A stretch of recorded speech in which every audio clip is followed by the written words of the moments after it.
شكرا لك دكتور.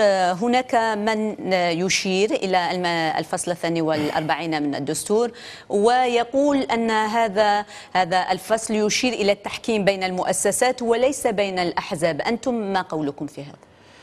هو أكيد عندما نقرأ مقتضيات الفصل 42 من الدستور فإن هذا الفصل يشير إلى كون أن الملك هو رئيس الدولة وهو الممثل الأسمى للدولة، وكذلك بالنظر إلى هذه الاعتبارات التي يتميز بها الملك فإنه يعتبر الحكم الأسمى بين المؤسسات الدستورية.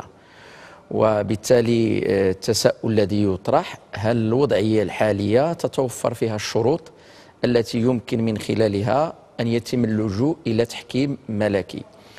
وبطبيعة الحال مسألة التحكيم تطرح أكثر من تساؤل في هذا السياق، على اعتبار هل تم استنفاذ كل الطرق وكل الآليات الممكنة حتى يتم اللجوء إلى طرف ثالث لكي يقول كلمته بين الطرفين.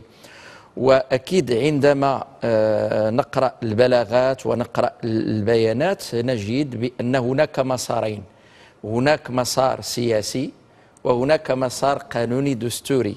ففي المسار السياسي هناك حزب الاستقلال الذي يعتبر بأن هناك بطء وبأن الأمور لا تسير بالشكل الذي تم الاتفاق عليه، سواء من خلال البرنامج الحكومي كعقد سياسي ما بين الحكومة والبرلمان والشعب المغربي، ثم كذلك الميثاق الأغلبية. وهنا أرجع إلى ميثاق الأغلبية كذلك ليطرح التساؤل: هل فعلا الحكومة، لأنه حتى في المفردات المستعملة أن هناك حزب يتوجه إلى رئيس الحكومة، بمعنى أن فرضية الصراع على المستوى الرسمي المؤسساتي، أقول على مستوى الخطاب الصريح، ليست مطروحة بين حزب العدالة والتنمية وحزب الاستقلال.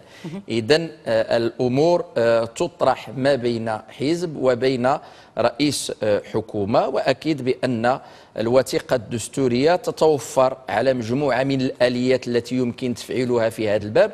ولكن التساؤل الذي نطرحه دائما على الفاعلين السياسيين: هل يمكن اختزال كل فعل سياسي الذي يتميز بالحركية وبالدينامية وبالتغير والتحول والتطور في نصوص قانونية ربما قد تظهر بأنها قد لا تكون مسيرة؟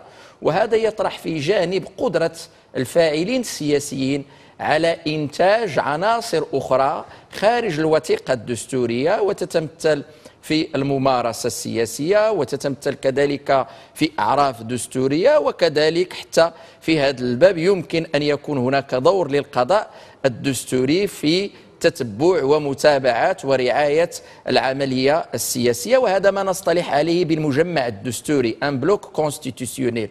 وبالتالي يظهر بأن كل طرف بالنسبة لرئاسة الحكومة ترى بأن الآلية الدستورية المباشرة لم يتم استعمالها، ولكن طرف آخر الذي يرى بأن ربما الأمور هي أعمق من أن تختزل في نصوص قانونية بأنها سياسية. وفي اعتقادي أن الأمور يمكن أن نشبهها بأنها قد تتعلق بأزمة تواصل، وأزمة تواصل قد يكون سببها أزمة ثقة. وبالتالي الفاعلين السياسيين في هذا الباب بالنظر لمجموعة من الاعتبارات هم مطالبون بإيجاد حلول دينامية في هذا الباب.